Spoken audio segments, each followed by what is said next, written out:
Assalamualaikum warahmatullahi wabarakatuh. My name is Muhammad Aiman bin Cid Sapawi. My metric number is B1123105222. So we will present our last lab, which is lab 5, parallel and counter flow. We from BLK section 1 stroke 1. So this is our group member. We have 5 group member, which is first of all Amir bin Azman, second Muhammad Aiman bin Cid Sapawi, third Dana Fitri bin Muhammad Syarul Nizam, fourth we have Muhammad Ammar bin Zanan, lastly we have Muhammad Dana Muklis bin Zulkifli. So for introduction, in a parallel flow heat exchanger, the hot and cold fluids enter the exchanger from the same end and move in the same direction.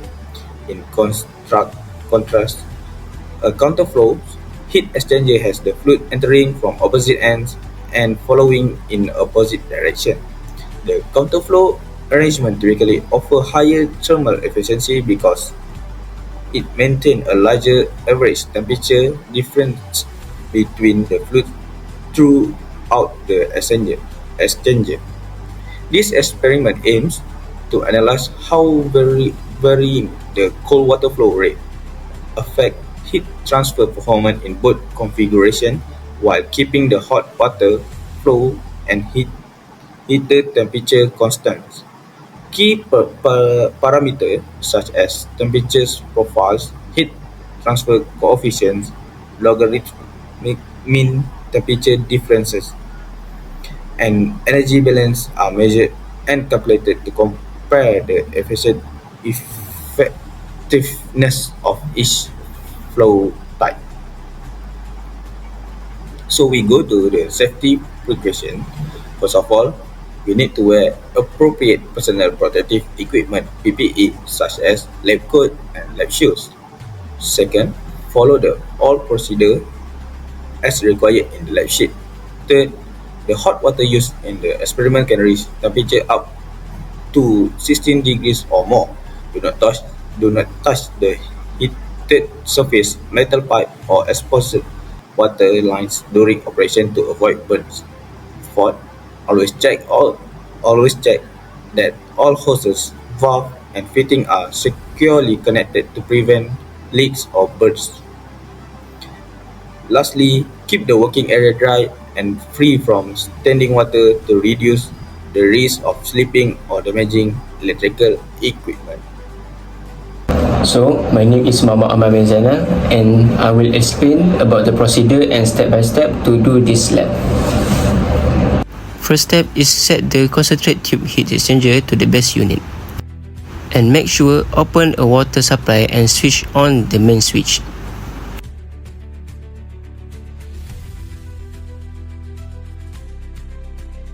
Second step is connect the hot water in and out as well as cool water in and out in such a way that it is a parallel flow connection.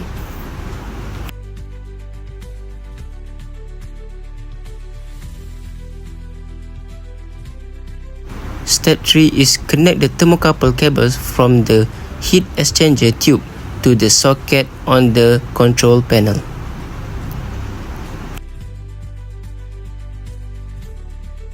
Step 4 is switch on the hot heater and preset the hot water temperature to 60 Celsius. Wait until the hot water temperature achieve the required value. For the step 5, set the hot water flow rate to 3 liter per minute.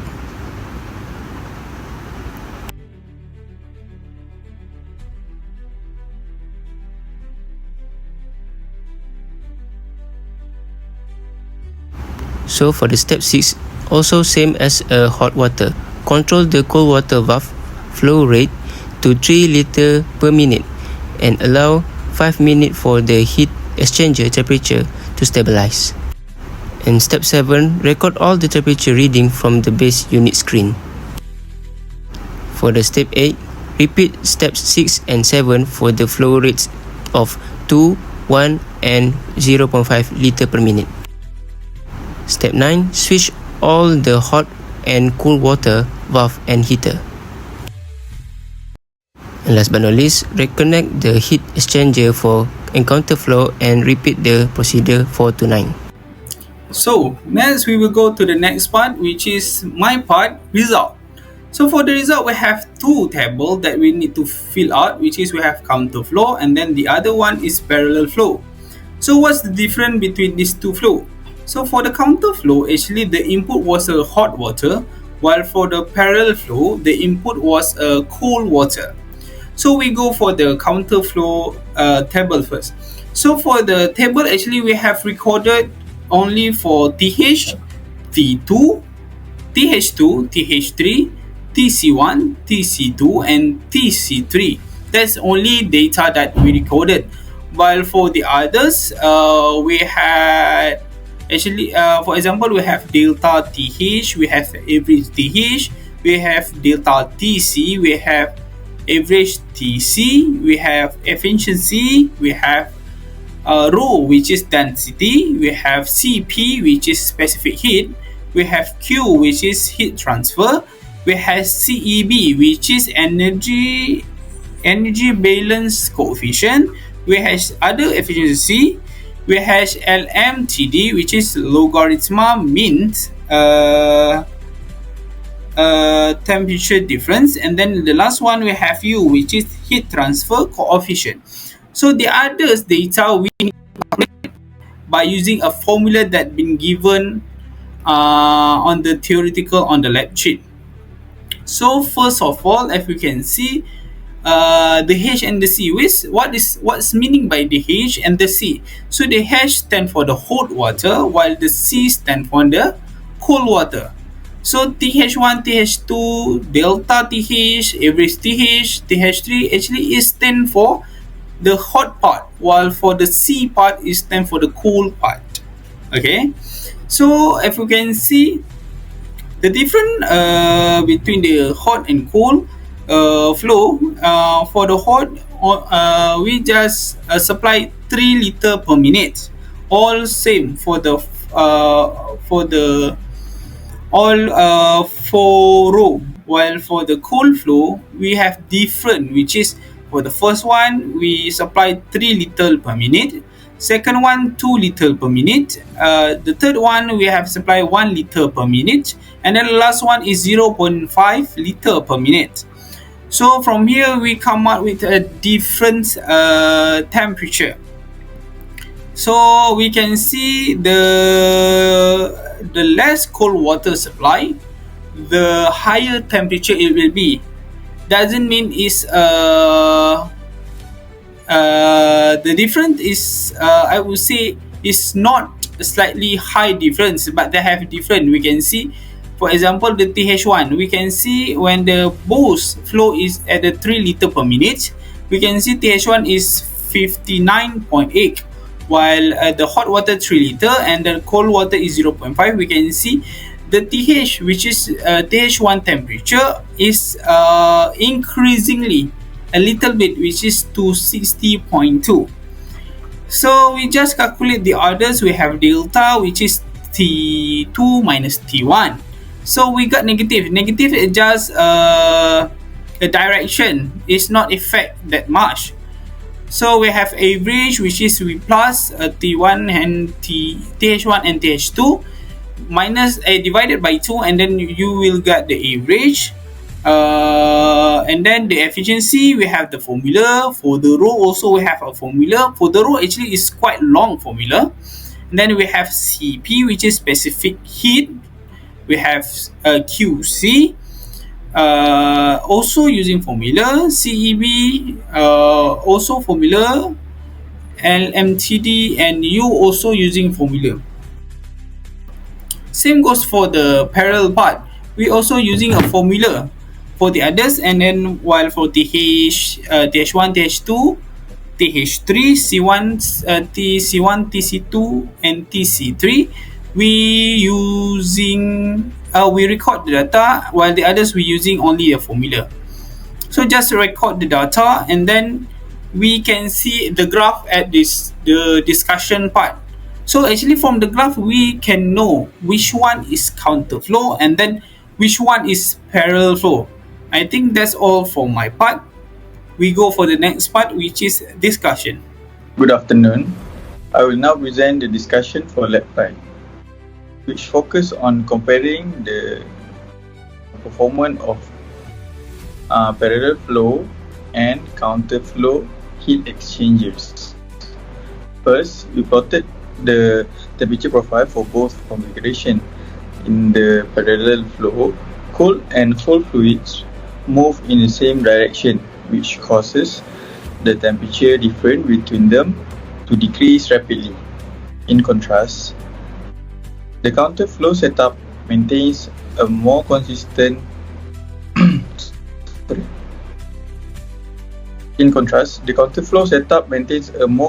temperature difference, resulting in higher rate of heat transfer. Second, we calculated the water density and specific heat capacity for each fluid system using the average fluid temperature. The density of water was calculated using the formula rho equal to 1000 minus 0.07 T minus 4 to the power of 2, and specific heat was taken from the standard steam table. This value are used to determine the heat transfer on both the hot and cold sides.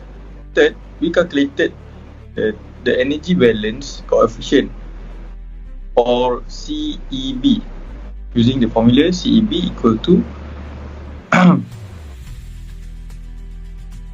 QA per QC, where QA is the heat absorbed by cold water and QC is heat released by hot water. A CEB value close to 1 indicate minimal heat loss. In test 1, CEB was slightly greater than 1, likely due to heat gain from the surrounding.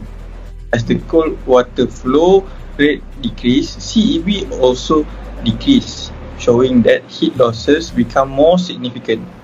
Next, we calculated the logarithmic mean temperature difference, LMTD, and the overall heat transfer coefficient, U, for each test. In all cases, counter flow resulted in higher U value than parallel flow. For example, in test 1, U was 365 W per meter to the power of 2K for counter flow and 329 for parallel. This confirmed that counter flow maintained a higher average temperature difference, improving heat transfer efficiency.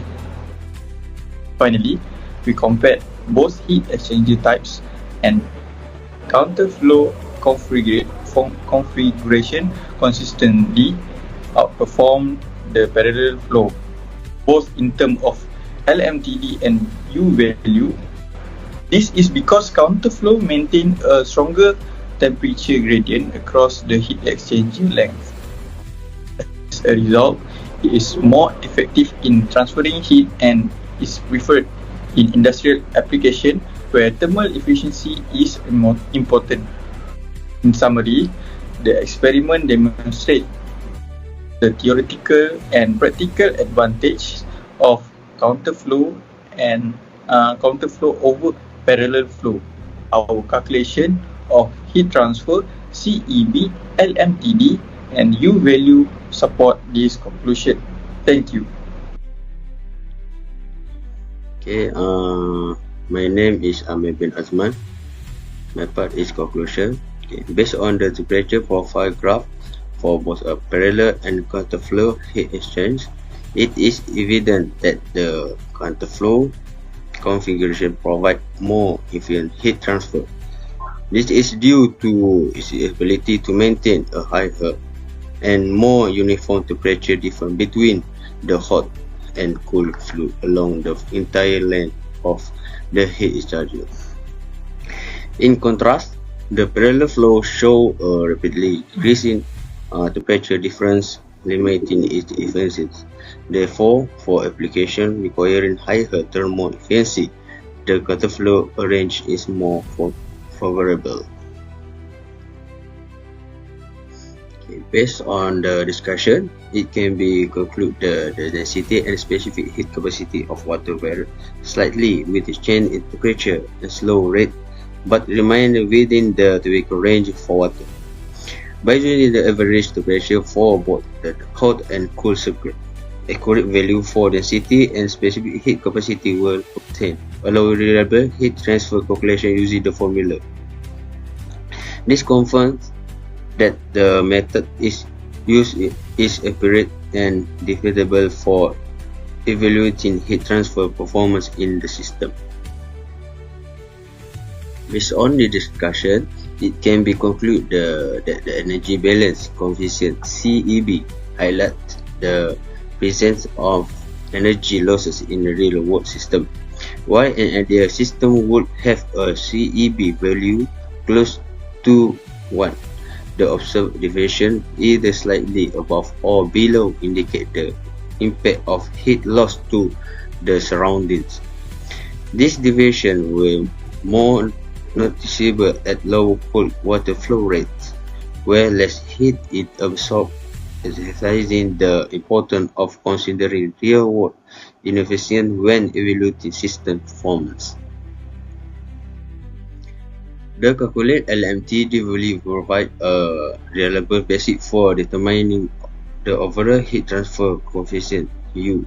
The results show this system heat transfer efficiency depends on the temperature gradient and flow arrangement. A high LMTD value typically leads to increased heat transfer rate, validating the importance of maintaining a strong pressure difference. The analysis of a U also help highlight the performance of the exchanger and the potential effects of fouling heat loss or flow efficiencies. The comparison between parallel and counterflow arrangement confirm that counterflow is more efficient in heat transfer. This is demonstrated by its consistently higher heat transfer coefficient U due to the greater average temperature difference maintained throughout the exchanger. As a result, counterflow is the preferred configuration in practical application that demand higher thermal performance and energy efficiency. Okay.